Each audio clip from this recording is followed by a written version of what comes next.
मोठीच गाडी पाहिजे, ऑफरोडच पाहिजे नाही असं नाही. नाही नाही नाही असं नाही, म्हणजे नॉर्मल बाईक पण, आणि मी स्वतः प्रमोट करेन.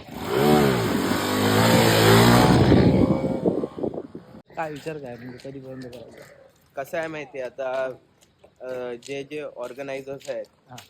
त्यांना मी एक शब्द ठेवीन त्यांच्यासमोर की ओके. सिंधुदुर्गामध्ये पण आपल्या खूप लोकांना आवड आहे या गोष्टीची, बाईकची खूप आवड आहे. तर इकडे काहीतरी झालं पाहिजे.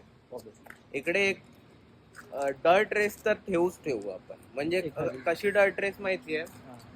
की ज्याच्यामध्ये तुमच्याकडे जर नॉर्मल बाईक्स पण आहे हां. ती पण आणा, म्हणजे कोणाला सगळ्यांना एकदम खुश करायचं. खुश करायचं. म्हणजे मोठीच गाडी पाहिजे, ऑफरोडच पाहिजे नाही असं नाही. नाही नाही नाही असं नाही, म्हणजे नॉर्मल बाईक पण, हां, हां. आणि मग ते त्याच्याने सुरुवात होईल. आणि आपल्या सिंधुदुर्गामध्ये कसं डर्ट पॅच खूप आहे, हो, आहे.